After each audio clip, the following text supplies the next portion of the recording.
ಯಸ್ಯಾತ್ಮಯೋಗರಚಿತಂ ನ ವಿದುರು ವಿರಿಂಚ ರುದ್ರಾದಯಃ ಸುಮತಯಃ ಪತಯೋ ಗಿರಾಮ್ಯಯೇ ತ್ವನ್ಮಾಯಯಾ ಪಿಹಿತದೃಷ್ಟಯ ಏತದಂಜಃ ಕಿಂ ತಸ್ಯ ತೇ ವಯಮಸನ್ಮತಯೋ ಗೃಣೀಮ. ನಿಗಮಕಲ್ಪತರೋರ್ಗಲಿತಂ ಫಲಂ ಶುಕಮುಖಾದಮೃತದ್ರವಸಂಯುತಂ ಪಿಬತ ಭಾಗವತಂ ರಸಮಾಲಯಂ ಮುಹುರಹೋ ರಸಿಕಾ ಭುವಿ ಭಾವುಕಾಃ. ಸತ್ವಂ ರಜಸ್ತಮ ಇತಿ ತಿಸ್ರಃ ಸುರ ನೃನಾರಕಾಃ ತತ್ರಾಪ್ಯೇಕೈಕಶೋ ರಾಜನ್ ಭಿದ್ಯಂತೆ ಗತಯಸ್ತ್ರಿಧಾ. ಶ್ರೀಮದ್ಭಾಗವತಸ್ಯ ದ್ವಿತೀಯ ಸ್ಕಂಧೆ ದಶಮೇ ಅಧ್ಯಾಯೇ ಅಥಾತಃ ಏಕಚತ್ವಾರಿಂಶಃ ಶ್ಲೋಕಃ. ಎರಡನೇ ಸ್ಕಂದದ 10ನೇ ಅಧ್ಯಾಯದ 41ನೇ ಶ್ಲೋಕಃ ಅನುವರ್ತತೆ.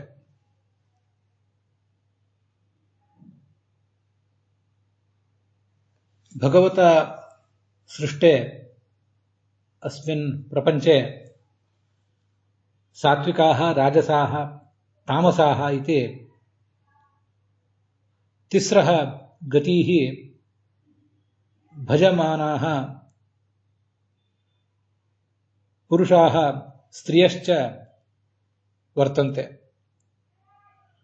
ತತ್ರ ಸುರಾಃ ಸಾತ್ವಿಕಾಃ ಇತಿ ನರಾಃ ರಾಜಸಾ ಇತಿ ನರಕಯೋಗ್ಯಾಃ ದೈತ್ಯಾಸ್ತು ತಾಮಸಾ ಇತಿ ವಿಭಜ್ಯಂತೆ. ಸಾತ್ವಿಕೇಷ್ವಪಿ ತ್ರಯಃ ವಿಭಾಗಾಃ ರಾಜಸೇಷು ತಾಮಸೇಷು ಚ ತ್ರಯಃ ವಿಭಾಗಾಃ आहत्य 9 ವಿಭಾಗಾಃ ಅತ್ರ ಸಂಭಾವ್ಯಂತೆ.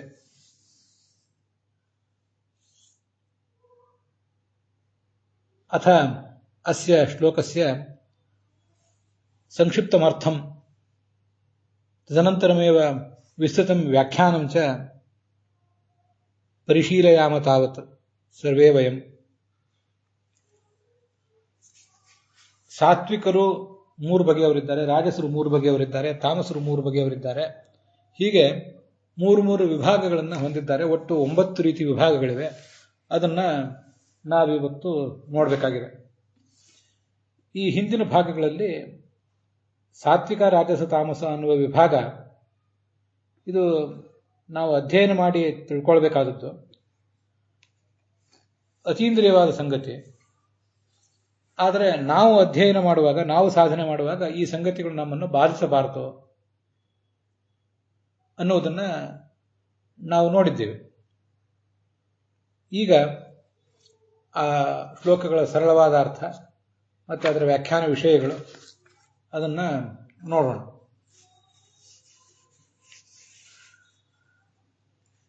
ದೇವತೆಗಳು ಸಾತ್ವಿಕರು, ಅವರಲ್ಲಿ 3 ವಿಭಾಗ. ಮಾನವರು ರಾಜಸರು, ಅವರಲ್ಲಿ 3 ವಿಭಾಗ.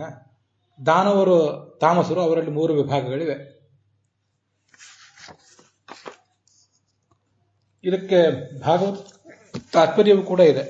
ಅದನ್ನು ನಾವೀಗ ಇನ್ನು ಮುಂದೆ ನೋಡೋರಿತೀವಿ.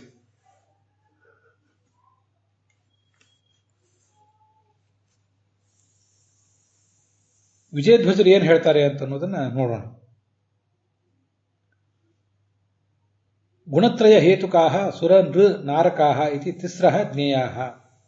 3 ಗತಿಗಳಿವೆ. 3 ಗತಿಗಳನ್ನು ಹೊಂದಿದಂತಹ 3 ಥರದ ಜನ ಇದ್ದಾರೆ. ಸತ್ವವೆಂಬ ಗುಣ ದೇವತೆಗಳಲ್ಲಿ ಬಹಳ ಇರೋದ್ರಿಂದ ಅದರ ಕಾರಣದಿಂದ ಪುಣ್ಯ ಕಾರ್ಯಗಳನ್ನೇ ಮಾಡುವಂಥವರು ಸುರರು. ರಜೋಗುಣ ಬಹಳ ಇದ್ದಿದ್ದರಿಂದ ಅದರ ಫಲವಾಗಿ ಪುಣ್ಯ ಪಾಪಗಳನ್ನು ಎರಡನ್ನೂ ಆಚರಿಸುವವರು ಮನುಷ್ಯರು. ತಮೋಗುಣವೇ ಬಹಳ ಇರೋದ್ರಿಂದ ಅದಕ್ಕನುಸಾರವಾಗಿ ಪಾಪಗಳನ್ನೇ ಬಹಳ ಮಾಡುವವರು ಈ ತಮೋಯೋಗ್ಯರಾದವರು. ಆದ್ದರಿಂದ ನರಕ ಯೋಗ್ಯರು ಇವರು. ನಾರಕಾಹ ಅಂತ ಹೇಳಿದ್ರಿಂದ ಅವರು ನರಕ ಯೋಗ್ಯರು ಅಂತ ತೋರಿಸಿಕೊಟ್ಟ ಆಗ್ತದೆ.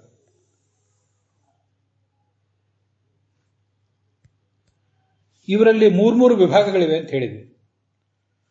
ಸಾತ್ವಿಕರು, ಸಾತ್ವಿಕ ರಾಜಸರು, ಸಾತ್ವಿಕ ತಾಮಸರು ಅಂತ ದೇವತೆಗಳಲ್ಲಿ 3 ವಿಭಾಗ. ಮತ್ತೆ ರಾಜಸ ಸಾತ್ವಿಕರು, ರಾಜಸರು, ರಾಜಸ ತಾಮಸರು ಅಂತ ಮನುಷ್ಯರಲ್ಲಿ 3 ವಿಭಾಗ. ತಾಮಸ ಸಾತ್ವಿಕರು, ತಾಮಸ ರಾಜಸರು, ತಾಮಸರು ಅಂತ ದೈತ್ಯರಲ್ಲಿ 3 ವಿಭಾಗಗಳಿವೆ. ಹೀಗೆ 9 ವಿಭಾಗ ಆದ ಮೇಲೆ ಅಲ್ಲಿ ಕೆಳಗಿನಿಂದ ಮೇಲೆ ನಮ್ಮನ್ನು ಕರ್ಕೊಂಡು ಹೋಗ್ತಾರೆ ವಿಜಯಧ್ವಜ ತೀರ್ಥರು. ಕಲಿ ಮೊದಲಾದ ಪ್ರಧಾನ ದೈತ್ಯರಿದ್ದಾರಲ್ಲ, ಕಲಿ ಎಲ್ಲ ದೈತ್ಯರಲ್ಲಿಗೂ ರಾಜ ಅವನು. ಕಲಿ ಮತ್ತೆ ವಿಪ್ರಚಿತ್ತಿ ಅಂದ್ರೆ ಈ ಜರಾಸಂಧ, ಈ ಮೊದಲಾದವರು, ಇಂಥವರೆಲ್ಲ ಪ್ರಧಾನರೇನಿದ್ದಾರೆ ಇವರನ್ನ ತಾಮಸರು ಅಂತ ಅನ್ಬೇಕು. ತಾಮಸರಲ್ಲೇ ಅತ್ಯಂತ ನೀಚರವರು. ನೀಚರು ಅಂದ್ರೆ ಅತಿ ಹೆಚ್ಚು ತಾಮಸರು ಅಂತ ಅರ್ಥ. ನೀಚರು ಅಂದ್ರೆ ಕೆಳಗಿನವರು ಅಂತ ಅರ್ಥ ಅಲ್ಲ, ತಾಮಸರಲ್ಲಿ ಅತಿ ಹೆಚ್ಚಿನವರು ಅಂತ ಅರ್ಥ. ಮತ್ತೆ ತಾಮಸ ರಾಜಸರು ಅಂತಿದ್ದಾರೆ. ಈ ಪ್ರಧಾನರಾದ ಕಲಿ ಮೊದಲಾದ ಅಸುರರಿದ್ದಾರಲ್ಲ, ಅವರು ಭೃತ್ಯರು ಕೆಲವರಿದ್ದಾರೆ, ಅವರು ತಾಮಸ ರಾಜಸರು. ಅವರು ದುಷ್ಟತನದಲ್ಲಿ ಕಡಿಮೆನೆ ಈ ತಾಮಸರಿಗೆ ಹೋಲಿಸಿದರೆ. ಮುಂದೆ ತಾಮಸ ಸಾತ್ವಿಕರು ಅಂತಿದ್ದಾರೆ. ಅವರು ಅಪ್ರಸಿದ್ಧರಾದಂತಹ ಮತ್ತು ಕೆಲವರು ಅಸುರರು. ಇವರೆಲ್ಲರನ್ನು ತಾಮಸ ಸಾತ್ವಿಕರು ಅಂತ ವರ್ಣನೆ ಮಾಡ್ತಾರೆ. ಸಾತ್ವಿಕ ಅಂತ ಬಂದ ಮಾತ್ರಕ್ಕೆ ಅವರು ಮುಕ್ತಿಯೋಗ್ಯರು ಅಂತ ಅರ್ಥ ಅಲ್ಲ. ತಮೋಗುಣ ಅವರಲ್ಲಿ ಹೆಚ್ಚು, ರಜೋಗುಣ ಕಡಿಮೆ, ಸತ್ವಗುಣ ಮತ್ತೂ ಕಡಿಮೆ. ಆದರೆ ಸತ್ವಗುಣ, ರಜೋಗುಣ, ತಮೋಗುಣ ಈ 3 ಕೂಡ ಚತುರ್ಮುಖ ಬ್ರಹ್ಮನಿಂದ ಹಿಡಿದು ಕಲಿಯವರೆಗೆ ಪ್ರತಿಯೊಬ್ಬರಲ್ಲೂ ಕೂಡ ಇದ್ದೇ ಇರ್ತದೆ.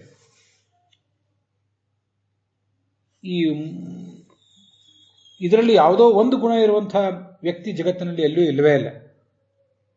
ನತದಸ್ತಿ ಪೃಥಿವ್ಯಾಂಬ ದಿವಿ ದೇವೇಶು ವಾ ಪುನಃ ಸತ್ವಂ ಪ್ರಕೃತಿಜೈರ್ಮುಕ್ತಂ ಯದೇಭಿ ಸ್ಯಾತ್ ತ್ರಿಭಿರ್ಗುಣೈ ಅಂತ ಭಗವದ್ಗೀತೆಯ 18ನೇ ಅಧ್ಯಾಯದ 40ನೇ ಶ್ಲೋಕದಲ್ಲಿ ಹೇಳ್ತಾರೆ. ಸತ್ವರಜಸ್ತಮೋ ಗುಣಗಳಿಂದ ರಹಿತವಾದ ಜೀವ ಸಮುದಾಯ ಜಗತ್ತಿನಲ್ಲಿ ಎಲ್ಲಿಯೂ ಇಲ್ಲವೇ ಇಲ್ಲ ಅಂತ. ಅದರಿಂದ ಚತುರ್ಮುಖ ಬ್ರಹ್ಮನಲ್ಲಿಯೂ ತಮೋಗುಣ ಇದೆ, ಕಲಿ ಮೊದಲಾದವರಲ್ಲಿಯೂ ಸತ್ವಗುಣ ಒಂದು ಸ್ವಲ್ಪ ಇದ್ದೇ ಇರ್ತದೆ. ಆದರೆ ಅದರಲ್ಲಿ ತಮೋಯೋಗ್ಯರು ಕೆಲವರು, ಮುಕ್ತ ಯೋಗ್ಯರು ಕೆಲವರು, ನಿತ್ಯ ಸಂಸಾರಕ್ಕೆ ಯೋಗ್ಯರಾದವರು ಕೆಲವರು, ಹೀಗೆಲ್ಲ ಇರ್ತಾರೆ. ಹೀಗೆ ನಾವೀಗ 3 ವಿಭಾಗಗಳನ್ನು ತಾಮಸರಲ್ಲಿ ನೋಡಿ ಆಯ್ತು. ಇನ್ನು ರಾಜಸರಾದ ಮನುಷ್ಯರಲ್ಲಿ ನೋಡೋಣ. ರಾಜಸ ತಾಮಸರು ಅಂತ ಕೆಳಗಿನವರು, ಅವ್ರಿಗಿಂತ ಶ್ರೇಷ್ಠರಾದವರು ರಾಜಸರು, ಅವ್ರಿಗಿಂತ ಶ್ರೇಷ್ಠರಾದವರು ರಾಜಸ ಸಾತ್ವಿಕರು. ಕೇವಲ ಪಾಪಚಾರಿಣ, ವಿಜಯಧ್ವಜರು ಹೇಳ್ತಾರೆ, ಪಾಪಗಳನ್ನೇ ಮಾಡುವಂಥವರು ಮನುಷ್ಯರೇನಿದ್ದಾರೆ ಅವರನ್ನು ರಾಜಸ ತಾಮಸರು ಅನ್ಬೇಕು. ಮಿಶ್ರ ಕರ್ಮಕೃತಃ, ಪಾಪಗಳನ್ನು ಪುಣ್ಯಗಳನ್ನು ಎರಡನ್ನೂ ಮಾಡುವಂಥವ್ರು ಏನಿದ್ದಾರೆ ಅವರು ರಾಜಸರು. ಮನುಷ್ಯರಲ್ಲಿ ಪುಣ್ಯೈಕ ಕರ್ಮಕೃತಃ ಉತ್ತಮ ಮನುಷ್ಯ ರಾಜಸ ಸಾತ್ವಿಕಾ, ಕೇವಲ ಪುಣ್ಯವನ್ನೇ ಮಾಡುವವರು ಅವರು ಮನುಷ್ಯೋತ್ತಮರು ಅಂತ ಕರೀತಾರೆ, ಅವರೇ ರಾಜಸ ಸಾತ್ವಿಕರು. ಕಕ್ಷಾತಾರತಮ್ಯ ಇದೆಯಲ್ಲ, 32 ಕಕ್ಷಾತಾರತಮ್ಯ, ಅದರಲ್ಲಿ ಕೊನೆಯವರು ಮಾನುಷೋತ್ತಮರು ಅಂತ ಏನು ಹೇಳ್ತಾರೆ ಇವರೇ ಈ ರಾಜಸ ಸಾತ್ವಿಕರಾದ ಮನುಷ್ಯರೇ. ದೇವ ಋಷಿ ಪಿತೃಪಾಹ ನರಾಹ ಅಂತ ಆಚಾರ್ಯ ಸರ್ವಮೂಲದಲ್ಲಿ ಹೇಳ್ತಾರೆ. ಮುಕ್ತಿಯೋಗ್ಯರಾದವರು 5 ಜನ ಅಂತ: ದೇವತೆಗಳು, ಋಷಿಗಳು, ಪಿತೃಗಳು, ಚಕ್ರವರ್ತಿಗಳು ಮತ್ತು ಮನುಷ್ಯರು. ಮನುಷ್ಯರು ಅಂದ್ರೆ ಮನುಷ್ಯೋತ್ತಮರು ಅಂತ ಅರ್ಥ. ಆ ರಾಜಸ ಸಾತ್ವಿಕರೇ ಮುಕ್ತಿಯೋಗ್ಯರಾದವರು. ಪುಣ್ಯೈಕ ಕರ್ಮಕೃತ ಅಂತಿದೆಯಲ್ಲ, ಅದ್ರ ಬಗ್ಗೆ ನನಗೆ ಸ್ವಲ್ಪ ವಿವಾದ ಇದೆ. ಪುಣ್ಯದ ಜೊತೆಗೆ ಸ್ವಲ್ಪ ಪಾಪವನ್ನು ಮಾಡ್ತಾರೆ, ಆದರೆ ಪುಣ್ಯವೇ ಹೆಚ್ಚಿರ್ತದೆ. ಇದೆಲ್ಲ ಹೇಗೆ ಅಂದರೆ, ಯಾವುದೋ ಒಂದು ಜನ್ಮವನ್ನು ಪರಿಗಣನೆ ಮಾಡಿ ನಾವು ಅವಸರದ ತೀರ್ಮಾನ ಕೊಡಬಾರ್ದು. ರಾಜಸ ಸಾತ್ವಿಕನಾದ ಒಬ್ಬ ಮನುಷ್ಯ ಯಾವುದೋ ಒಂದು ಜನ್ಮದಲ್ಲಿ ಪಾಪವನ್ನು ಹೆಚ್ಚು ಮಾಡಬಹುದು, ಪುಣ್ಯ ಕಡಿಮೆ ಮಾಡಬಹುದು. ಅದು ಹಾಗಲ್ಲ. ಆತನದು ಒಟ್ಟಾರೆ ಸಾಧನೆಯ ಆಯುರ್ಮಾನ ಅಂತ ಒಂದಿದೆ. ಈಗ ತಂದೆ ತಾಯಿಂದ್ರಿಂದ ಬಂದಿರುವ ಶರೀರಕ್ಕೆ 70-80 ವರ್ಷ, 120 ವರ್ಷದ ಆಯುರ್ಮಾನ, ಇದೊಂದು ಬೇರೆ. ಒಟ್ಟಾರೆ ಸಾಧನೆಯ ಆಯುರ್ಮಾನ ಹೊಂದಿರ್ತದಲ್ಲ, ಅಲ್ಲಿ ಅವರು ಪುಣ್ಯವನ್ನು ಹೆಚ್ಚು ಮಾಡ್ತಾರೆ, ಈ ಪಾಪವನ್ನು ಕಡಿಮೆ ಮಾಡ್ತಾರೆ. ಒಟ್ಟಾರೆ ಸಾಧನೆಯ ಆಯುರ್ಮಾನದಲ್ಲಿ ಮಿಶ್ರ ಕರ್ಮಗಳನ್ನೇ ಹೆಚ್ಚು ಮಾಡ್ತಾರೆ ರಾಜಸರು. ರಾಜಸ ತಾಮಸರು ಪಾಪಕರ್ಮಗಳನ್ನೇ ಹೆಚ್ಚು ಮಾಡ್ತಾರೆ, ಪುಣ್ಯಕರ್ಮವನ್ನು ಕಡಿಮೆ ಮಾಡ್ತಾರೆ. ಇದು ಮನುಷ್ಯರಲ್ಲಿ ಹೀಗೆ ವಿಭಾಗ. ಇದಾದ್ಮೇಲೆ ಸಾತ್ವಿಕರಾದ ದೇವತೆಗಳಲ್ಲಿ ಪೃಥಕ್ ಅಪ್ರಸಿದ್ಧಾ ದೇವಾಹ ಸಾತ್ವಿಕ ತಾಮಸಾಹ. ಸಾತ್ವಿಕ ತಾಮಸರು ಅಂತ ದೇವತೆಗಳಿದ್ದಾರೆ, ಅವ್ರ ಹೆಸರೇ ನಾವು ಕೇಳಿರೋದಿಲ್ಲ. 9 ಕೋಟಿ ಜನ ದೇವತೆಗಳಿದ್ದಾರೆ. 9 ಕೋಟ್ಯೋ ಹಿ ದೇವಾನಾಂ ಅಂತ ಆಚಾರ್ಯರು ಭಾಗವತ ತಾತ್ಪರ್ಯದಲ್ಲಿ ಹೇಳ್ತಾರೆ.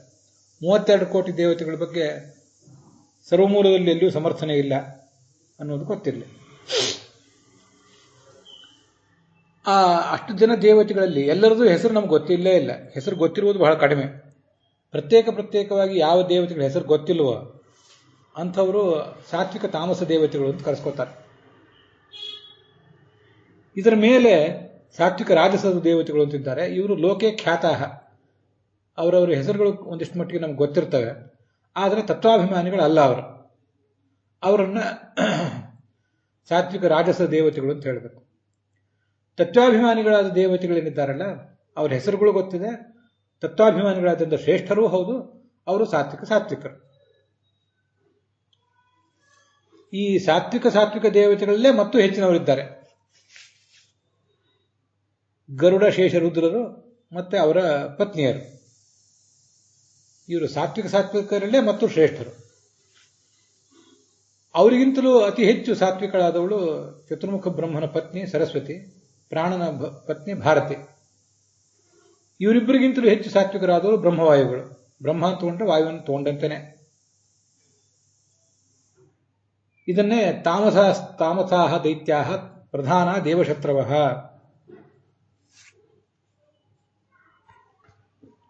ಅಂತ ಆಚಾರ್ಯರು ಭಾಗವತ ತಾತ್ಪರ್ಯದಲ್ಲಿ ಹೇಳಿರುವುದು. ಅದನ್ನೇ ವಿಜಯಧ್ವಜರು ಹೇಳಿದ್ದಾರೆ. ಇಲ್ಲಿ ಕೆಲವು ವಿಷಯಗಳನ್ನು ನೋಡುವುದಿದೆ, ಅದನ್ನು ಕ್ರಮವಾಗಿ ಮುಂದಿನ ವಿಮರ್ಶೆಗಳಲ್ಲಿ ಹೇಳ್ತೇನೆ. ಯಾದವಾರ್ಯರ ವ್ಯಾಖ್ಯಾನದಲ್ಲಿ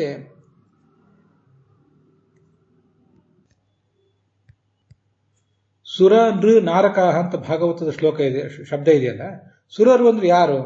ಅದನ್ನ ಯಾದವಾರ್ಯರು ವ್ಯಾಖ್ಯಾನಕ್ಕೆ ತಗೊಂಡಿದ್ದಾರೆ. ಅಲ್ಲಿರೋದು ಎಲ್ಲವನ್ನೂ ನಾನು ಹೇಳ್ತಿಲ್ಲ, ಅದು ಬೇಕಾಗಿಲ್ಲ. ಕೆಲವು ವಿಜಯಧ್ವಜರ ವ್ಯಾಖ್ಯಾನದಲ್ಲಿ ಮತ್ತು ಯಾದವಾರ್ಯರ ವ್ಯಾಖ್ಯಾನದಲ್ಲಿ ಸಮಾನ ಇರ್ತದೆ.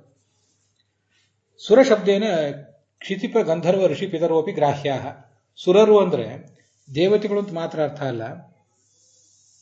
ಕ್ಷಿತಿಪರು ಅಂದ್ರೆ ರಾಜರು, ಗಂಧರ್ವರು, ಋಷಿಗಳು, ಪಿತೃಗಳು, ಇವರೆಲ್ಲರನ್ನು ಕೂಡ ನಾವು ತಗೊಳ್ಬೇಕು ಅಂತ ತಾತ್ಪರ್ಯ. ಮುಂದೆ ನೃ ಅಂದ್ರೆ ಮನುಷ್ಯರು ಅಂತ ಗೊತ್ತಾಗ್ತದೆ, ನಾರಕಾಹ ಅಂದ್ರೆ ಅಸುರರು ಅಂತ ಅರ್ಥ. ಇಲ್ಲಿ ಸುರ ಶಬ್ದದಿಂದ ದೇವತೆಗಳೆಲ್ಲರನ್ನೂ ತಗೊಳ್ಬೇಕು ಅಂತ ಬಂತಲ್ಲ, ಆ ದೇವತೆಗಳು ಅಂದ್ರೆ ಯಾರ್ಯಾರು ಅದನ್ನು ಯಾದವಾರ್ಯರು ಹೇಳಿದ್ದಾರೆ. ನಾನು ಈಗಾಗಲೇ ಹೇಳಿದಂತೆ ದೇವತೆಗಳು, ಋಷಿಗಳು, ಪಿತೃಗಳು, ಚಕ್ರವರ್ತಿಗಳು, ಮನುಷ್ಯರು ಅಂತ 5 ಜನ ಮುಕ್ತಿಯೋಗಿರ್ತಾರಲ್ಲ, ಆ ದೇವತೆಗಳು ಅಂದ್ರೆ ಯಾರು? ದೇವತೆಗಳು ಅಂತ ಒಂದು ವರ್ಗೀಕರಣ, ಅದಾದ್ಮೇಲೆ ಋಷಿಗಳು ಅಂತ ಒಂದು ವರ್ಗೀಕರಣ, ಪಿತೃಗಳು ಅಂತ ಒಂದು ವರ್ಗೀಕರಣ, ಹಾಗೆ ಚಕ್ರವರ್ತಿಗಳು ಅಂತ ಮತ್ತೊಂದು ವರ್ಗೀಕರಣ, ಅದಾದ್ಮೇಲೆ ಬರುವಂತವರು ಮನುಷ್ಯರು. ಈ ಕಕ್ಷಾ ತಾರತಮ್ಯವನ್ನ ನಾವು ಗಮನಿಸಿದ್ರೆ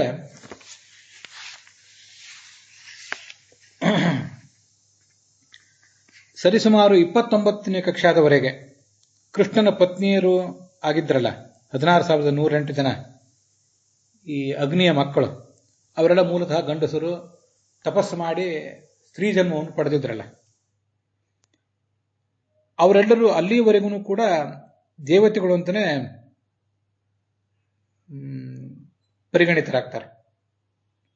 29ನೇ ಕಕ್ಷೆ. ನೀವೆಲ್ಲರೂ ಕಕ್ಷಾ ತಾರತಮ್ಯ ಪುಸ್ತಕವನ್ನು ಇಟ್ಕೊಂಡು ನೋಡಿದರೆ ಇದು 28 ಅಂತ ಕೆಲವು ಕಡೆ ಇರಬಹುದು, 30 ಅಂತ ಕೆಲವು ಕಡೆ ಇರಬಹುದು.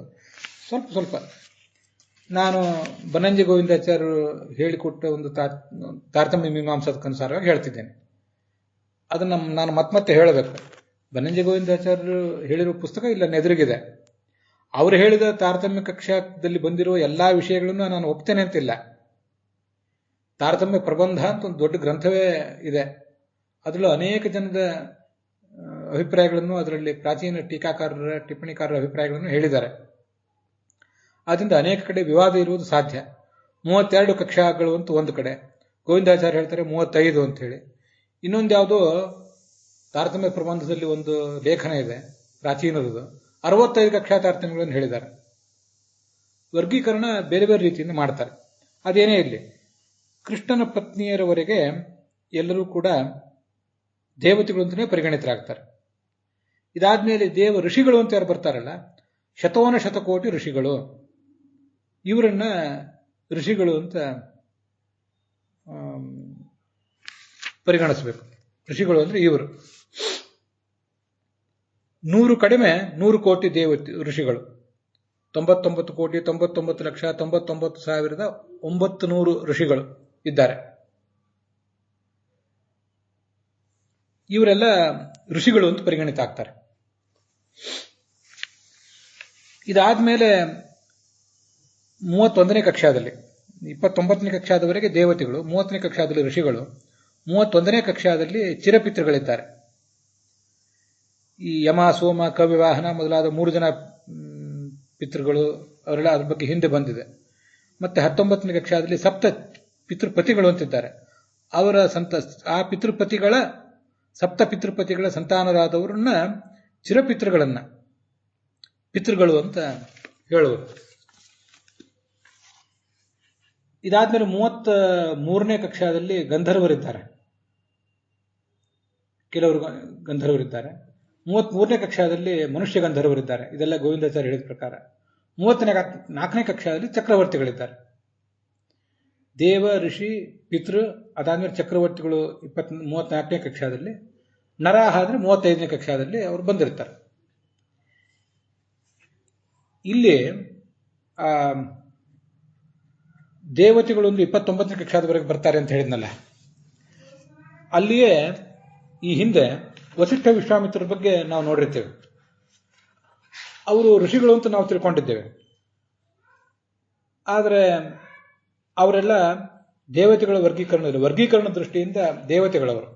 ಮರೀಚಿ, ಅತ್ರಿ, ಅಂಗಿರಸ್, ಪುಲಸ್ತ್ಯ, ಪುಲಹ, ಕ್ರತು ಇವರೆಲ್ಲ. ಇವ್ರಿಗಿಂತ ಮೇಲಿರುವ ನಾರದನು ಕೂಡ ಒಬ್ಬ ಋಷಿಯೇ, ಋಷಿ. ಆದ್ರೆ ವರ್ಗೀಕರಣ ದೃಷ್ಟಿಯಿಂದ ಆತ ದೇವತೆ. ಮತ್ತೆ ಚವನ, ಶುಕ್ರ, ಉಚಥ್ಯ, ಸನಕ, ಸನಂದನ, ಸನಾತನ, ಹೀಗೆ ಅನೇಕ ಜನ ಇದ್ದಾರೆ. ಇವರು ಕೂಡ 19ನೇ ಕಕ್ಷಾದಲ್ಲಿ ಬರ್ತಾರೆ. ಆದ್ರಿಂದ ಋಷಿಗಳು ಅಂತ ನಾವು ಇವ್ರನ್ನ ಅಂದ್ರೂ ಇವರೆಲ್ಲ ದೇವತೆಗಳು ಅಂತಲೇ ಪರಿಗಣಿತರು. ಇದನ್ನು ಗಮನಿಸಬೇಕು. ಋಷಿಗಳು ಅಂತ ಹೇಳುವುದು ಬೇರೆ ದೃಷ್ಟಿಯಿಂದ, ದೇವತೆಗಳ ಕೆಲವು ಕಾರ್ಯಗಳನ್ನು ಅವರು ಮಾಡ್ತಿರೋದಿಲ್ಲ. ಆದರೆ ವರ್ಗೀಕರಣ ದೃಷ್ಟಿಯಿಂದ ಇವರೆಲ್ಲ ದೇವತೆಗಳೇ. ಇದಾದ್ಮೇಲೆ ಋಷಿಗಳು ಅಂತ ಬರ್ತಾರೆ. ಆದರೆ 100 ಕೋಟಿ ದೇವತೆ ಋಷಿಗಳು, ಇವರನ್ನ ಋಷಿಗಳು ಅಂತ ಹೇಳೋದು. ವರ್ಗೀಕರಣ ದೃಷ್ಟಿಯಿಂದ ಇವರು ಋಷಿಗಳು. ಇನ್ನು ಇದಾದ್ಮೇಲೆ ಪಿತೃದೇವತೆಗಳು ಅಂತ ಬಂದಿದ್ದಾರೆ. ಪಿತೃದೇವತೆಗಳು ಅಂತ ಚಿರಪಿತೃಗಳನ್ನು ಹೇಳೋದು ನಾವು. ಹಾಗೆ ನೋಡಿದ್ರೆ ಇನ್ನೂ 10 ಜನ ಪಿತೃಗಳಿದ್ದಾರೆ. 18ನೇ ಕಕ್ಷಾದಲ್ಲಿ ಯಮ ಮತ್ತು ಸೋಮ, ಚಂದ್ರ, ಕವ್ಯವಾಹನ ಅಂತ ಅಗ್ನಿ, ಇವರೆಲ್ಲ ಇದ್ದಾರೆ. ನಾನು ಅದನ್ನು ಹೇಳುವಾಗ ಸ್ವಲ್ಪ ವ್ಯತ್ಯಾಸ ಮಾಡಿದ್ರೆ ಅದನ್ನು ನೀವು ಗಮನಿಸಬೇಕು. 12ನೇ ಕಕ್ಷಾದಲ್ಲಿ ಯಮ ಇದ್ದಾನೆ, ಚಂದ್ರ ಇದ್ದಾನೆ. ಅವರು ಇಬ್ಬರು ಪಿತೃಪತಿಗಳೇ. 18ನೇ ಕಕ್ಷಾದಲ್ಲಿ ಕವ್ಯವಾಹನ ಎಂಬ ಅಗ್ನಿ ಇದ್ದಾನೆ, ಅವನು ಒಬ್ಬ ಪಿತೃಪತಿಯೇ. 19ನೇ ಕಕ್ಷಾದಲ್ಲಿ 7 ಜನ ಪಿತೃಪತಿಗಳಿದ್ದಾರೆ. ಹೀಗೆ ಒಟ್ಟು 10 ಜನ ಅವರು ಪಿತೃಪತಿಗಳಾಗ್ತಾರೆ. ಇವರ್ಯಾರನ್ನು ಪಿತೃಗಳು ಅಂತ ಪರಿಗಣನೆ ಮಾಡಿರುವುದು ಅಲ್ಲ. ಇಲ್ಲಿ ಪಿತೃನ್ನು ವರ್ಗೀಕರಣದಲ್ಲಿ ಬಂದಿರುವುದು ಈ ಚಿರಪಿತೃಗಳು ಮಾತ್ರ. ಆದ್ರಿಂದ ಯಮ, ಸೋಮ, ಕವಿವಾಹನ, 7 ಜನ ಪಿತೃಪತಿಗಳು, ಇವರೆಲ್ಲ ದೇವತೆಗಳು. ಇದನ್ನು ನಾವು ತಿಳ್ಕೊಂಡಿರ್ಬೇಕಷ್ಟೆ. ಈ ಕವಿವಾಹನ ಎಂಬ ಅಗ್ನಿಯ ಬಗ್ಗೆ ಅವನು ಯಾವ ಕಕ್ಷಾದಲ್ಲಿ ಸೇರ್ತಾನೆ ಅನ್ನುವುದೆಲ್ಲ ತಾರತಮ್ಯದ ಒಂದು ಕದನದಲ್ಲಿ ಚರ್ಚೆಯ ದೊಡ್ಡ ಒಂದು ಕದನ ಇದೆ. ಅದರಲ್ಲೆಲ್ಲ ತುಂಬಾ ವ್ಯತ್ಯಾಸಗಳಿವೆ. ಪ್ರಾಯ ಆ ಭಿನ್ನಾಭಿಪ್ರಾಯಗಳನ್ನು ನಾವು ಬಗೆಹರಿಸಿಕೊಳ್ಳಿಕ್ಕೆ ಆಗೋದಿಲ್ಲ. ಹರಿಕಥಾಮೃತಸಾರದಲ್ಲೂ ಕೂಡ ಅನೇಕ ವಿಷಯಗಳ ಬಗ್ಗೆ ದಾಸರು ಬೆಳಕು ಚೆಲ್ಲಿದ್ದಾರೆ. ಅಲ್ಲಿರುವ ವಿಷಯಗಳನ್ನ ಇನ್ನು ಕೆಲವರು ಪ್ರಾಚೀನ ಟಿಪ್ಪಣಿಕಾರರು ಒಪ್ತಾರೆ, ಕೆಲವನ್ನು ಒಪ್ಪಲಿಲ್ಲ ಅನ್ನೋದು ನಮಗೆ ಗೊತ್ತಿರಬೇಕಷ್ಟೆ. ದೇವ, ಋಷಿ, ಪಿತೃ, ಆದ್ಮೇಲೆ ಚಕ್ರವರ್ತಿಗಳು. ಚಕ್ರವರ್ತಿಗಳು ಅಂದ್ರೆ ರಾಜರು ಅಂತ ಅರ್ಥ. ಇವರಲ್ಲದೇನೆ ಕೆಲವರು ರಾಜರು 19ನೇ ಕಕ್ಷಾದಲ್ಲಿ ಇದ್ದಾರೆ. ಪೃಥು, ಕಾರ್ತವೀರ್ಯ, ಶಶಬಿಂದು, ಪ್ರಿಯವೃತ, ಉತ್ಥಾನಪಾದ, ಮಾಂಧಾತ, ಹರಿಶ್ಚಂದ್ರ, ಪ್ರಹ್ಲಾದ ಮೊದಲಾದವರಿದ್ದಾರೆ. ಅವರು ರಾಜರಾಗೇ ಇದ್ದವರು. ಆದ್ರೆ ಅವ್ರನ್ನ ರಾಜರು ಅಂತ ಇಲ್ಲಿ ಪರಿಗಣನೆ ಮಾಡಲಿಲ್ಲ. ರಾಜರು ಅಂದ್ರೆ 34ನೇ ಕಕ್ಷಾದಲ್ಲಿ ಬರುವಂತವರು ಮನುಷ್ಯೋತ್ತಮರಿಗಿಂತ ಹೆಚ್ಚಿನವರಷ್ಟೇ. ಹೀಗೆ ಅದನ್ನು ತಿಳ್ಕೊಳ್ಬೇಕು. ಆದ್ರಿಂದ ಹರಿಶ್ಚಂದ್ರ, ಪ್ರಹ್ಲಾದ ಮೊದಲಾದವರೆಲ್ಲ ದೇವತೆಗಳು ಅಂತಾನೆ ಪರಿಗಣಿತರು. ರಾಜರು, ಚಕ್ರವರ್ತಿಗಳು ಅಂದ್ರೆ 34ನೇ ಕಕ್ಷಾದಲ್ಲಿ. ನೀವು ಕೆಲವು ನೋಡ್ತಿರುವ ಬೇರೆ ಬೇರೆ ಗ್ರಂಥಗಳಲ್ಲಿ ಸ್ವಲ್ಪ ಹೆಚ್ಚು ಕಡಿಮೆ ಇರಬಹುದು. ತತ್ವ ಸಂಖ್ಯಾನದಲ್ಲಿ ಆಚಾರ್ಯ ಹೇಳಿರುವುದು ದೇವರ್ಷಿ ಪಿತೃಪಾಹ ನರಾಹ ಇತಿ ಮುಕ್ತಾಸ್ತು ಪಂಚಧ. ಮುಕ್ತಿಗೆ ಹೋಗುವ ಯೋಗ್ಯತೆ ಇದ್ದವರು ಮತ್ತು ಮುಕ್ತಿಗೆ ಹೋಗುವವರು 5 ಜನ ಈ ಥರದವ್ರು ಇರ್ತಾರೆ. ಆ ವರ್ಗೀಕರಣದ ಕುರಿತಾಗಿ ನಾವೀಗ ನೋಡಿದ್ದು. 19ನೇ ಕಕ್ಷಾದಲ್ಲಿ ಕೂಡ ರಾಜರಿದ್ದಾರೆ, ಅದರೆಲ್ಲ ಅವರ ವರ್ಗೀಕರಣ ದೃಷ್ಟಿಯಿಂದ ದೇವತೆಗಳೇ. ಋಷಿಗಳು ಮೇಲೆ ಇದ್ದಾರೆ, ವರ್ಗೀಕರಣ ದೃಷ್ಟಿಯಿಂದ ಅವರೆಲ್ಲ ದೇವತೆಗಳೇ. ಇಲ್ಲಿ ನಾವು ನೋಡ್ತಿರುವುದು 29ನೇ ಕಕ್ಷಾದವರೆಗೆ ದೇವತೆಗಳು, ತತ್ವಸಂಖ್ಯಾನಕ್ಕನುಸಾರವಾಗಿ ಇವೆಲ್ಲ. ಅದಾದ್ಮೇಲೆ ಶತವನ ಶತಕೋಟಿ ಋಷಿಗಳು, ಅದಾದ್ಮೇಲೆ ಚಿರಪಿತೃಗಳು, ಅದಾದ್ಮೇಲೆ ಚಕ್ರವರ್ತಿಗಳು, ಅದಾದ್ಮೇಲೆ ಮನುಷ್ಯೋತ್ತಮರು. ಹೀಗೆ ಅದನ್ನ ಪರಿಗಣನೆ ಮಾಡಬೇಕು. ಇದೇ ದೃಷ್ಟಿಯಿಂದ ಯಾದವಾರ್ಯರು ದೇವತೆಗಳು ಅಂದ್ರೆ ಬರೇ ದೇವತೆಗಳು ಅಂತ ಅರ್ಥ ಅಲ್ಲ, ಮುಕ್ತಿಯೋಗ್ಯರಾದ ಆ ಎಷ್ಟೆಲ್ಲ ಜನ ಇದ್ದಾರಲ್ಲ ಅವರೆಲ್ಲ ದೇವತೆಗಳೇ. ಇದನ್ನು ಗಮನಿಸಿ, ಮುಕ್ತಿಯೋಗ್ಯರಾದವರು ಮತ್ತು ಮುಕ್ತಿಗೆ ಹೋಗಿ ತಲುಪುವವರು ಒಟ್ಟು 5 ಜನ ಇದ್ದಾರಲ್ಲ, ದೇವ, ಋಷಿ, ಪಿತೃ ಮತ್ತು ಚಕ್ರವರ್ತಿಗಳು, ಮನುಷ್ಯರು ಅಂತ. ಅದರಲ್ಲಿ ಮನುಷ್ಯರೊಬ್ಬರನ್ನು ಬಿಟ್ರೆ ದೇವತೆಗಳು, ಋಷಿಗಳು, ಪಿತೃಗಳು, ಚಕ್ರವರ್ತಿಗಳು ಈ 4 ಕೂಡ ದೇವತೆಗಳು ಅಂತಲೇ ಪರಿಗಣಿತರಾಗ್ತಾರೆ ಮುಕ್ತಿಯೋಗ್ಯರು ಎಂಬ ಅರ್ಥದಲ್ಲಿ. ಒಂದೊಂದು ಶಬ್ದ ಪ್ರಯೋಗ ಮಾಡುವಾಗಲೂ ಅದನ್ನ ಆಲಿಸುವಾಗ ನಾವು ಬಹಳ ಎಚ್ಚರಿಕೆಯಿಂದಿರಬೇಕು. ತತ್ವಸಂಖ್ಯಾನ ಓದುವಾಗ ದೇವತೆಗಳು ಅಂದ್ರೆ ಬೇರೆ, ಋಷಿಗಳು ಅಂದ್ರೆ ಬೇರೆ, ಪಿತೃಗಳು ಬೇರೆ, ಚಕ್ರವರ್ತಿಗಳು ಬೇರೆ, ಮನುಷ್ಯರು ಬೇರೆ. ಇಲ್ಲಿ ಭಾಗವತ ಹೇಳುವಾಗ ದೇವತೆಗಳು ಸಾತ್ವಿಕರು ಅಂತಂದ್ರೆ ಇವರು ದೇವತೆಗಳು, ಋಷಿಗಳು, ಪಿತೃಗಳು, ಚಕ್ರವರ್ತಿಗಳು 4 ಸೇರಿಯೇ ಇಲ್ಲಿ ದೇವ ಎಂಬ ಶಬ್ದದಿಂದ ಗ್ರಾಹ್ಯರು. ಹಾಗ ಆ ದೃಷ್ಟಿಯಿಂದ ಅದಕ್ಕೆ ಗೊಂದಲ ಮಾಡ್ಕೋಬಾರದು. ನೃ ಅಂದ್ರೆ ರಾಜಸರು, ಅದ್ರ ಬಗ್ಗೆ ಏನು ವಿವಾದ ಇರೋದಿಲ್ಲ. ನಾರಕಾಹ ಅಸುರಾಹ, ನಾರಕರು ಅಂದ್ರೆ ಅಸುರರು ಅಂತ ಅರ್ಥ. ಹಾಗಾದ್ರೆ ಸಾತ್ವಿಕರು ಅಂದ್ರೆ ಯಾರು? ಬ್ರಹ್ಮಾದಯ ಕ್ಷಿತಿಪಾಂತಾಹ, ಚತುರ್ಮುಖ ಬ್ರಹ್ಮನಿಂದ ಆರಂಭಿಸಿ ರಾಜರವರೆಗೆ ಇವರೆಲ್ಲ ಸಾತ್ವಿಕರು. ಸಾತ್ವಿಕ ಅನ್ನೋ ವರ್ಗೀಕರಣದಲ್ಲಿ ಬರ್ತಾರೆ.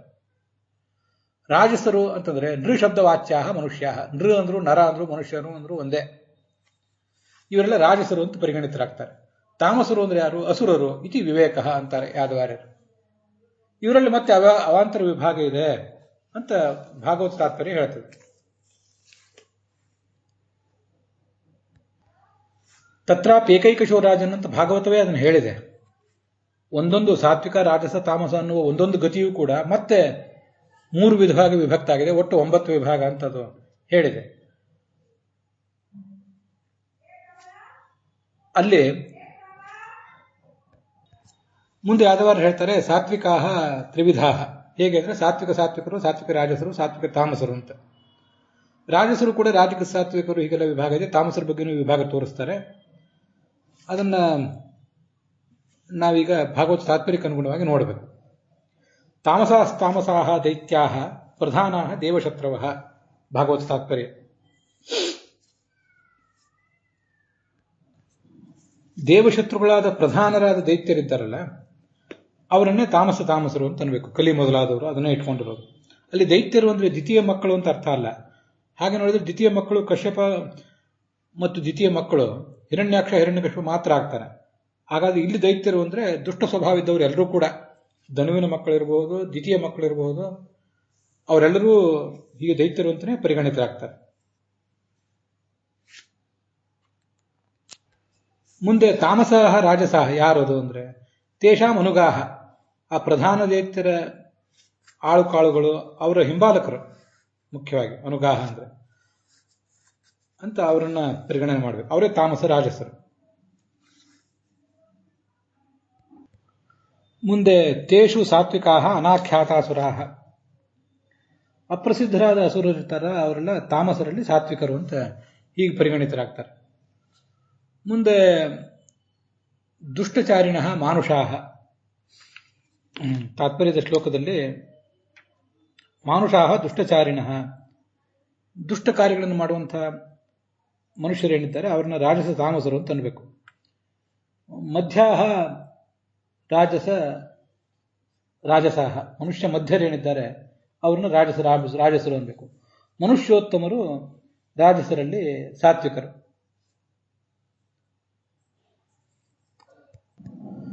ದೇವ ಪೃಥಕ್ ಅನಾಖ್ಯಾತ,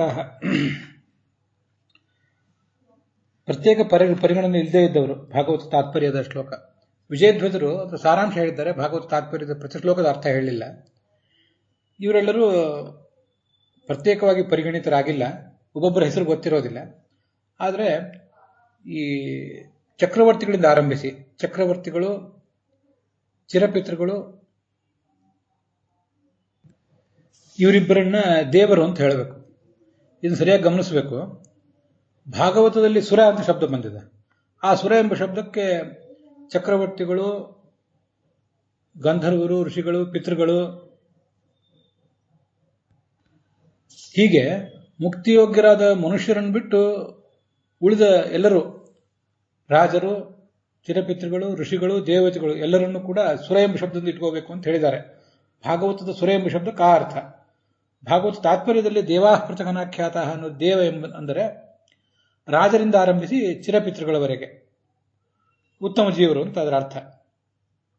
ಹೀಗೆ ದೇವ ಎಂಬ ಶಬ್ದವು ಸುರ ಶಬ್ದವು ಪರ್ಯಾಯ ಇರಬಹುದು. ಭಾಗವತದ ಸುರ ಎಂಬ ಶಬ್ದಕ್ಕೆ ನಾವು ತಿಳ್ಕೊಳ್ಬೇಕಾದ ಅರ್ಥ ಬೇರೆ, ಭಾಗವತ ತಾತ್ಪರ್ಯದ ದೇವ ಎಂಬ ಶಬ್ದಕ್ಕೆ ತಿಳ್ಕೊಳ್ಬೇಕಾದ ಅರ್ಥ ಬೇರೆ. ಭಾಗವತದ ಸುರ ಎಂಬ ಶಬ್ದ ಎಲ್ಲ ದೇವತೆಗಳನ್ನು ಒಟ್ಟಿಗೆ ಹೇಳುವಂಥದ್ದು. ಭಾಗವತ ತಾತ್ಪರ್ಯದ ದೇವ ಎಂಬ ಶಬ್ದ ದೇವತೆಗಳಲ್ಲೇ ಮತ್ತೆ ವರ್ಗೀಕರಣವನ್ನು ಹೇಳುವಂಥ. ಆದ್ದರಿಂದ ಹೀಗೆ ಬೇರೆ ಬೇರೆ ಅರ್ಥ ಬರೆದಿದ್ದಾರೆ ಯಾದವಾರ್ಯರು.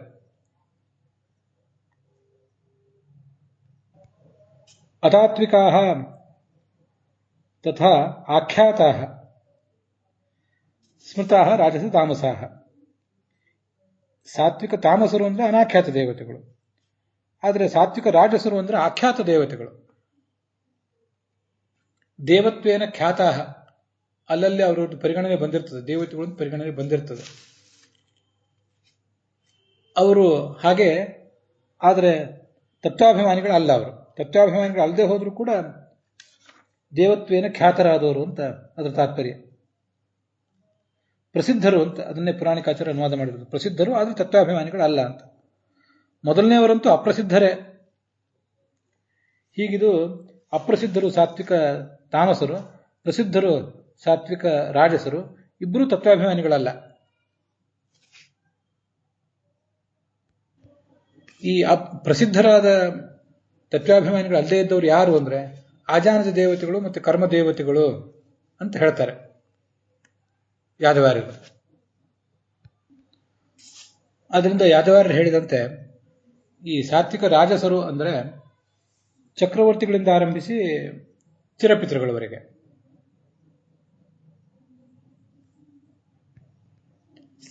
ನಾನು ಸ್ವಲ್ಪ ಹೇಳುವಾಗ ವ್ಯತ್ಯಾಸ ಮಾಡಿದ್ರೆ ಗಮನಿಸಬೇಕು. ಸಾತ್ವಿಕ ತಾಮಸ ಎಂಬ ಜಾಗದಲ್ಲಿ ಸಾತ್ವಿಕ ರಾಜಸ, ಸಾತ್ವಿಕ ರಾಜಸ ಎಂಬ ಜಾಗದಲ್ಲಿ ಸಾತ್ವಿಕ ತಾಮಸ ಅಂತ ಏನಾದರೂ ಹೇಳಿದರೆ ಅದನ್ನ ನೀವು ಮನ್ನಿಸಬೇಕು. ಅನೇಕ ಪುಸ್ತಕಗಳನ್ನು ಮುಂದೆ ಇಟ್ಕೊಂಡು ಹೇಳ್ತಿರ್ತೇನೆ. ನಮ್ಮ ಚಂಚಲವಾದ ಅಲ್ಪವಾದ ಬುದ್ಧಿಗೆ ಕೆಲವು ಬಾರಿ ಪ್ರಮಾದದಿಂದ ಇಂಥ ಶಬ್ದಗಳು ಹೊರಡ್ತಿರಬಹುದು. ದೇವತೆಗಳು ಅಂದರೆ ಚಕ್ರವರ್ತಿಗಳಿಂದ ಆರಂಭಿಸಿ ಚಿರಪಿತೃಗಳವರೆಗೆ ಇವರು ಸಾತ್ವಿಕ ತಾಮಸರು. ಇವರ ಮೇಲೆ ಬರುವಂಥವರು ಪ್ರಸಿದ್ಧರಾದ ದೇವತೆಗಳು, ತತ್ವಾಭಿಮಾನಿಗಳಲ್ಲ. ಹಿಂದಿನವರು ಅಪ್ರಸಿದ್ಧರೇ, ತತ್ವಾಭಿಮಾನಿಗಳೂ ಅಲ್ಲ. ಚಕ್ರವರ್ತಿಗಳಿಂದ ಆರಂಭಿಸಿ ಚಿರಪಿತೃಗಳವರೆಗೆ ಸಾತ್ವಿಕ ತಾಮಸರು. ಅದರ ಮುಂದಿನವರು ಅಂದರೆ ಮೇಲಿನವರು ತತ್ವಾಭಿಮಾನಿಗಳಲ್ಲ, ಅದರ ಪ್ರಸಿದ್ಧರು. ಅವರು ಸಾತ್ವಿಕ ರಾಜಸರು ಅಂತ ಕರೆಸ್ಕೋತಾರೆ. ಅವರೇ ಆಜಾನದ ದೇವತೆಗಳು ಮತ್ತು ಕರ್ಮದೇವತೆಗಳು. ಕರ್ಮದೇವತೆಗಳವರೆಗೂ ಅವರ ವ್ಯಾಪ್ತಿ ಇದೆ. ಆದ್ದರಿಂದ ಚಕ್ರವರ್ತಿಗಳು ಮತ್ತೆ ಚಿರಪಿತೃಗಳು ಅಂತಂದ್ರೆ 34ನೇ ಕಕ್ಷಾದಿಂದ ಆರಂಭಿಸಿ 31ನೇ ಕಕ್ಷಾದವರೆಗೆ ಸಾತ್ವಿಕ ತಾಮಸರು. 30ನೇ ಕಕ್ಷಾದಿಂದ ಆರಂಭಿಸಿ 19ನೇ ಕಕ್ಷಾದವರೆಗೆ ಸಾತ್ವಿಕ ರಾಜಸರು. ಆಜಾನದ ದೇವತೆಗಳು 30ನೇ ಕಕ್ಷಾದಲ್ಲಿ ಬರ್ತಾರೆ. ಕರ್ಮಜ ದೇವತೆಗಳು ಅವರೆಲ್ಲ 19ನೇ ಕಕ್ಷಾದಲ್ಲಿ ಬರ್ತಾರೆ. ಆದ್ದರಿಂದ 30ನೇ ಕಕ್ಷಾದಿಂದ ಆರಂಭಿಸಿ 19ನೇ ಕಕ್ಷಾದವರೆಗೆ ಸಾತ್ವಿಕ ರಾಜಸರು ಅಂತ ನಾವು ಅವ್ರನ್ನ ಪರಿಗಣನೆ ಮಾಡಬೇಕು. ಅದರಿಂದ ಮೇಲೆ ಸಾತ್ವಿಕರು ಅಂತಿದ್ದಾರೆ.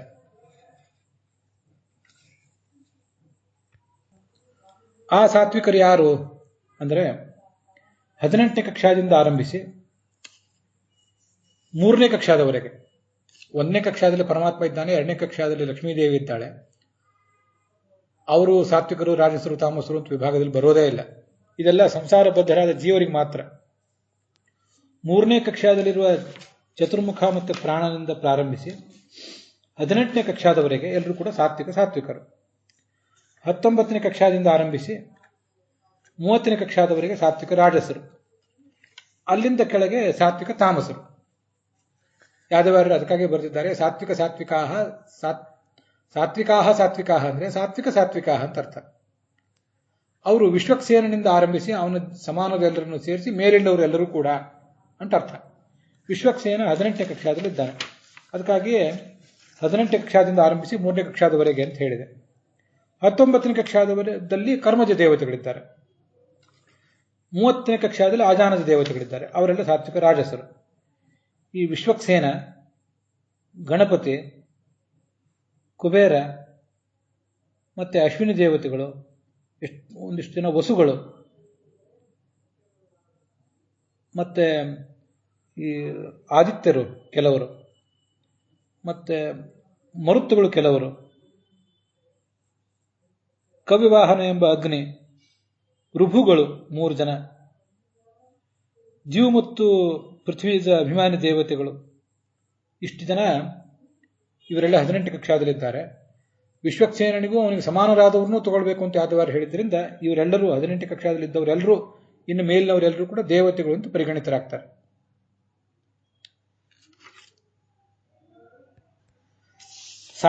ಸಾತ್ವಿಕಾಸ್ತತ್ರ ತಾತ್ವಿಕಾ ಪರಿಕೀರ್ತಿತ. ಸಾತ್ವಿಕ ದೇವತೆಗಳು ಅಂತ ಯಾರು? ತತ್ವಾಭಿಮಾನ ದೇವತೆಗಳು ಅಂತ ಅದರ ತಾತ್ಪರ್ಯ. ತತ್ವಾಭಿಮಾನಿ ದೇವತೆಗಳು ಇವರೆಲ್ಲರೂ ಸಾತ್ವಿಕಗಳು ಅಂತ ಪರಿಗಣಿತರಾಗ್ತಾರೆ. ಅಲ್ಲಿ ಒಂದು ವಿಷಯ ನಾವು ಗಮನಿಸಬೇಕು, ಅದು ನನ್ನ ಅಭಿಪ್ರಾಯ. 18ನೇ ಕಕ್ಷಾದಿಂದ ಆರಂಭಿಸಿ ಮೇಲೆ ಎಲ್ಲೂ ಕೂಡ ತತ್ವಾಭಿಮಾನಿ ದೇವತೆಗಳು ಅಂತ ಹೇಳಿದಂಗೆ ಗೊತ್ತಿದೆ ನಮಗೆ. ಆಕಾಶ, ಗಣೇಶ 18ನೇ ಕಕ್ಷಾದಲ್ಲಿದ್ದಾನೆ. ಅವನು ಈ ಭೂತಾಕಾಶದ ಅಭಿಮಾನಿ. ಮತ್ತೆ ಪೃಥ್ವಿ ಅಭಿಮಾನಿ ದೇವತೆ ಧರ, ಅವಳು ಕೂಡ ಇಲ್ಲೇ ಇದ್ದಾಳೆ. ಅದರ ಮೇಲೆ ನಿವೃತ್ತಿ, ಮಿತ್ರ ಮೊದಲಾದವರಿದ್ದಾರೆ. ಅದರ ಮೇಲೆ 16ನೇ ಕಕ್ಷಾದಲ್ಲಿ ಮರೀಚಿತ್ರಂಗಿರಸ್ ಮೊದಲಾದವರಿದ್ದಾರೆ. ಅದರ ಮೇಲೆ 15ನೇ ಕಕ್ಷಾದಲ್ಲಿ ಅಗ್ನಿ ಇದ್ದಾನೆ. 14ರಲ್ಲಿ ನಾರದ ಇದ್ದಾನೆ. ಅದರ ಮೇಲೆ ವರುಣ ಇದ್ದಾನೆ. ಇಲ್ಲಿ ತತ್ವಾಭಿಮಾನಿ ದೇವತೆಗಳು ಅಂತ ಹೇಳಿದ್ರಲ್ಲ, ತತ್ವಾಭಿಮಾನಿ ದೇವತೆಗಳದ್ದು ಒಂದು ಪ್ರತ್ಯೇಕವಾದ ಒಂದು ಅಧ್ಯಯನ ನಾವು ಎಲ್ಲಾದ್ರೂ ಮಾಡ್ಲಿಕ್ಕೆ ಕೂತರೆ ಈ ನಾರದ ಮೊದಲಾದವರು ತತ್ವಾಭಿಮಾನಿ ದೇವತೆಗಳಾಗಿ ಕಂಡು ಬರೋದಿಲ್ಲ. ಅದು ಸಮಸ್ಯೆ. ವಸಿಷ್ಠ ಮೊದಲಾದವರು ಕೂಡ ತತ್ವಾಭಿಮಾನಿ ದೇವತೆಗಳು ಅಂತ ಪರಿಗಣಿತರಾಗೋದಿಲ್ಲ. ಯಾವುದೇ ತತ್ವಕ್ಕೆ ಅವರ ಅಭಿಮಾನಿಗಳಲ್ಲ. ಅದಲ್ಲದೇನೆ ಕೃಷ್ಣನ ಪತ್ನಿಯರಿದ್ದಾರೆ 6 ಜನ. ಅವರು ಕೂಡ ತತ್ವಾಭಿಮಾನಿಗಳಲ್ಲ. 3ನೇ ಕಕ್ಷಾದಲ್ಲಿರುವಂತಹ ಬ್ರಹ್ಮವಾಯುಗಳು ಮಹತ್ತತ್ವದ ಅಭಿಮಾನಿಗಳು. ಮುಂದೆ 4ರಲ್ಲಿರುವಂತಹ ಸರಸ್ವತಿ ಭಾರತೀಯರು ಪ್ರಕೃತಿಯ ಅಭಿಮಾನಿನಿಯರು. ಗರುಡಶೇಷ ರುದ್ರರು 5ನೇ ಕಕ್ಷಾದಲ್ಲಿದ್ದಾರೆ, ಮನಸ್ಸಿನ ಅಭಿಮಾನಿಗಳು. 6ನೇ ಕಕ್ಷಾದಲ್ಲಿ ಕೃಷ್ಣನ 6 ಜನ ಮಹಿಷಿಯರಿದ್ದಾರೆ. ಅವರು ತತ್ವಾಭಿಮಾನಿಗಳಲ್ಲ. ಅವರ ನಂತರ 7ನೇ ಕಕ್ಷಾದಲ್ಲಿ ಗರುಡನ ಪತ್ನಿ, ಶೇಷನ ಪತ್ನಿ ಮತ್ತು ರುದ್ರನ ಪತ್ನಿ ಇದ್ದಾರೆ. ಅವರು ತತ್ವಾಭಿಮಾನಿಗಳು. ಆದರೆ ಈ 6 ಜನ ಕೃಷ್ಣನ ಪತ್ನಿಯರು ತತ್ವಾಭಿಮಾನಿಗಳಲ್ಲ. ಆದ್ರಿಂದ ಆಚಾರ್ಯರು ಭಾಗವತ ತಾತ್ಪರ್ಯದಲ್ಲಿ